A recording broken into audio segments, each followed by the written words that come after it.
Hello fellow rogues and alchemists, and welcome to another episode of Thaumcraft, the Forbidden Arts. In the last episode, we had found the Emptiness, and Inanus can no longer hide. But in order to confront him properly, we must prepare ourselves. Yeah, it made me realize, I'll be needing some Botania, because that place is dark, and I would have dark vision potions. And I realized there are portions of our base that are still completely undone. Ugh! And this will not fly. This will not fly. I will not rest until my base is complete. I will now not rest until my base is complete. Look at this. We go in here. And we got like Botania stuff down here. And we don't even have it connected. This is the old line. This is dirt connecting from here to here. This unacceptable.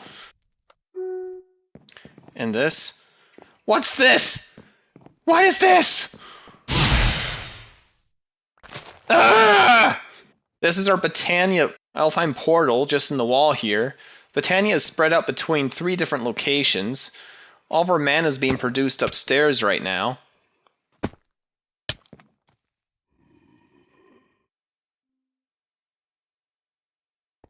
And we got this going on. We got this right here, and you can see into the kitchen and okay. And this and the ceiling to this room's also in. Okay. And what's this? Just a random hole in the wall? Okay. I need to move all this stuff. Now, building up there is going to be a pain. I think we'll make a false ceiling there. And we can leave this in, we'll fill it with glass, we'll make new ones. These things we'll take out, we'll bring upstairs. So it's actually the actual Botania room. And same deal here, we'll need to create another kind of a ceiling that this will be in the false crawl space between. So today, it's going to be base correction day and preparation for the void. And I know what I want to do. I want to make these wands right here. This one and this one.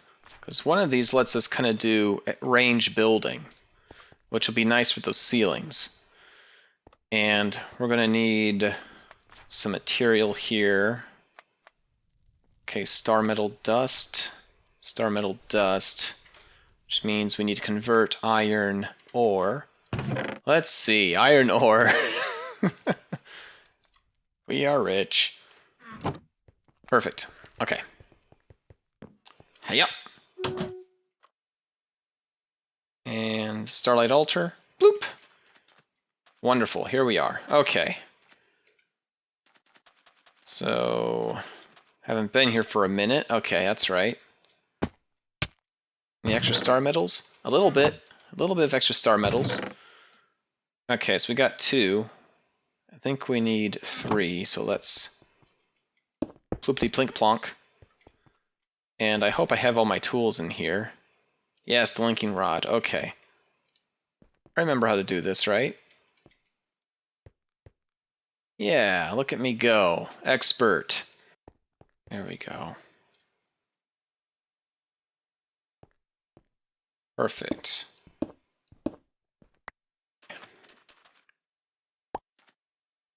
And I believe we just... Yeah. Wonderful. Okay, we made a lot more than what we needed, and that's cool. We just need to wait for it to become night. Alright, oh, I know what I need to do. I know what I need to do. That's why we have this.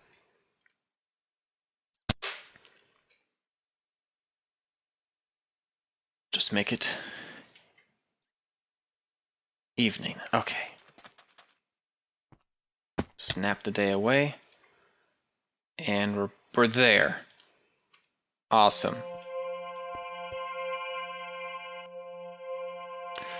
That's why it's good to be a master in multiple disciplines. Formation wand. And then we also need to make the other one. Nice. Use that with power. Wunderbar. So once again is that time to collect materials. We're going to complete our base, because our base makes us strong. It's made out of magical material. In this case, we're making it out of undead wood. Everything about this space is about magnifying my own power and potential. It buys me time to think. What am I going to do now that I have access and I've opened the eye? What of Agent Johnson? He's not one to give up. Take care of him as well. He's hiding out there somewhere. Maybe it's time I found out what hole he's crawled into. We can add the power of starlight to the energy sources I have harnessed. This wand is amazing. I can now build at range, and once I get these little pieces here that we just need one of around this center point, we can show off the real power of the wand.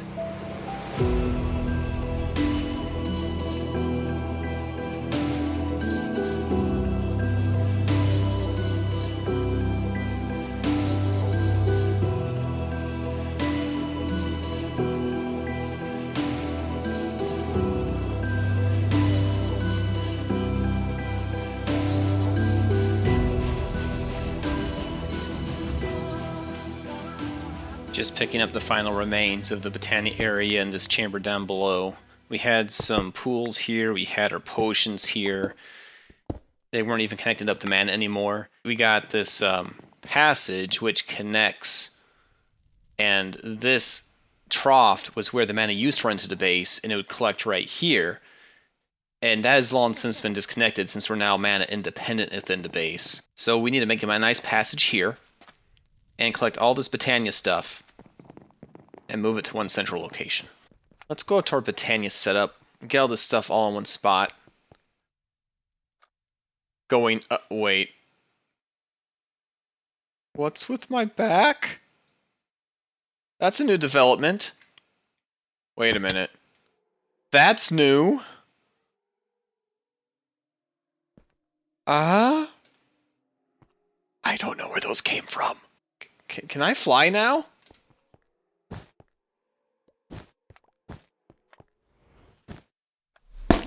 Ow! No, I can't. I can't fly. I can't fly. Ow. Okay.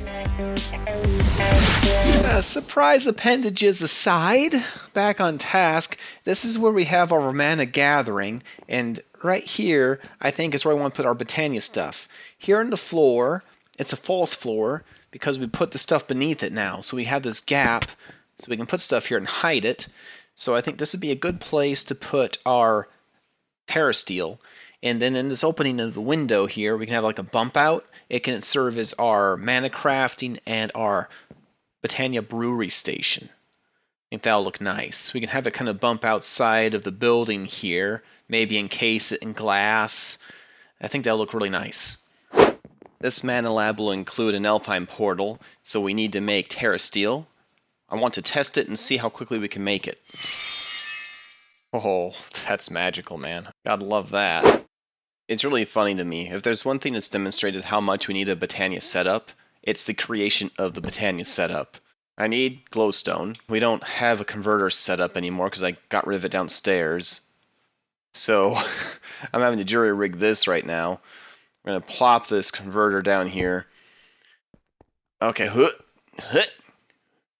there we go. We don't have any glowstone. Oh, it's going to be nice to have everything in one spot. Downstairs we had a mana pool, and there was nothing feeding into it anymore. I was literally just using the mana until it ran out. And now that it's gone, I'm realizing how much I need it. We're going to make this area here the Alpine portal. It will serve as our entry point onto the balcony, where we'll have our mana brewery, we'll have a converter mana pool, and we'll have a duplication mana pool, and then also one normal mana pool. I also want this to handle all the creation of our mana ruins as well. Everything mana related, everything Botania created, crafting related, can be done directly from this balcony lab I'm about to create. It's going to be incredibly nice to have. Need some kind of design for this, so it doesn't just look like it's a platform just sticking out like this. And I think what I'm going to do is I'm going to emulate another thing I've made earlier. I really like how this thing looks. We can kind of copy this design. I had wanted to make my Botania laboratory in the model of this ampule. And right now it looks something like this. It's cool and all, but it's not capturing the same vibe, and I think it's because it's the wrong ratio. That ampule is like 3:9, so it needs to be like a 1:3 ratio. So this is 9 blocks wide right now, which means it needs to be, what, 27 blocks tall? Well, I'm gonna do it. That might actually shoot it above the top ceiling, but I think that's okay. We're gonna make it work. It could be cool. So I'm gonna make that adjustment, and then I can show you the features of the lab. That is huge. So this tower is going to be extended up a bit, but I was always going to make it taller anyway. But as for features, let me show you what the Botania laboratory has.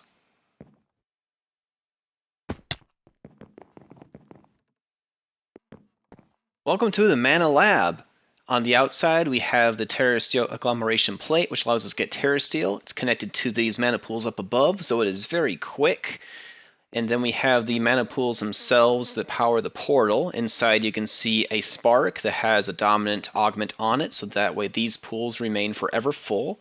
Stepping inside, we have 2 other pools, both with dominant sparks on them here, so they remain forever full. We have the alchemizer, the thing that duplicates stuff, and the thing that can convert stuff beneath it. Behind the Alpine portal, we have some cheeky Gaia spreaders that have composite lenses on them for velocity and potency, so the maximum mana payload can be shot. It can sneak right through these little slits here, and it is targeting the brewery stand behind, so that it will get maximum payload and be able to make things quickly. Beneath it, we have the Forever Full urn, which will fill up these pedal apothecaries, so they will remain forever full. The mana spreader that powers the runic altar here is beneath this mana pool, which is at max distance from the other mana pools inside, so it will remain forever full. It's also Gaia spreader also has a combo lens on it, so the crafting from the runic altar will be lightning fast. Testing out the speed of a runic altar, I'd like to make a device that I can't believe I haven't made this far in to the series here. It's a very useful item, and it'll be a good test of the new lab. I like a helicopter stick. So, that we're going to need string, powder, ingot, a carpet, and a feather. It's already made. That was instantaneous! Oh my goodness! Wow! Okay.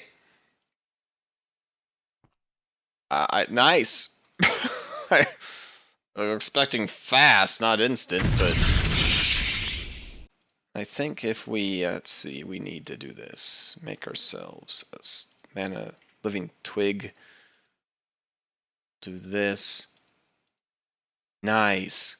Because I don't know how it took me this long. Make this guy. It's going to make getting around so much easier. Particularly when you combine it with the grappling hook. Can I make it all the way to... So we do this. Jump. We grapple. Cool. Oh, this is awesome. Alright. I have to say it feels so good to finally get these sections of my base done. Because I've done that, I now have a wide open space here that is no longer really in use. So this here is going to be my tinker area.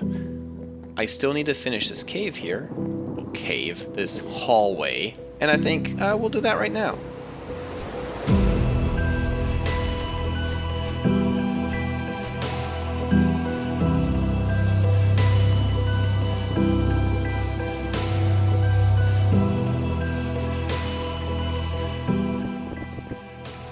Our magically enhanced tools are making quick work of this, so we are almost done. Oh, whoa. Oh, that's good. The base is bleeding. magic base issues. It's fine. Ignore that. It's okay. We'll just block that off. It will clot on its own.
This has been a fine workshop. Using this symbol as inspiration, I've made a big one using chisels and bits, and I want to put that on the outside of my Botania workshop. Thinking right about there. That's looking pretty cool. It's a bit too tall. I'll need to make some adjustments to it, but as far as the symbols are concerned, I think that's awesome, particularly that lower one. I really like the lower one. Yeah. Okay. We did some good work today. Okay, I admit it. I've delayed because I fear what's on the other side of this rift. But we've gone through it, and we've entered the emptiness. I was hoping for something a bit more interesting than a dark wasteland. I still think this place can be useful to me. There are many more fractures that are close together. They must lead to areas far away from each other, as even finding a single fracture was not so easy. It also seems that many different dimensions can lead here. I might want to see if having an alternative entrance to any of them might prove useful. If I want any more fractures in the future, I only need to repeat what I first did to get here. Use a casting gauntlet with an attach and charge impetus conductor. While quiet at first glance, the tainted areas are full of life. Be careful in traveling through these areas. The taint can be incredibly dangerous. This is why I've spent this time preparing. I don't know what I'm going to find on the other side, but with my research, I did write an addendum. Because Eldritch Guardians are tasked with guarding the places where boundaries between dimensions are weakest, I have a feeling they may not appreciate me opening dimensional fractures. I should be prepared to deal with unwelcome visitors around any fractures I open. But with the creation of my Botania lab, I should be well equipped. Not to mention, new Eldritch secrets have unlocked. Rogues and Alchemists, we're going to call that in episode 4 today. If you like what you saw, please hit that like button. Don't forget to subscribe. Check out Sassy Rogue on her side of the channel, and I will see you in the next episode of Thaumcraft, the Forbidden Arts. See you later, everybody. Bye-bye. Subscribe.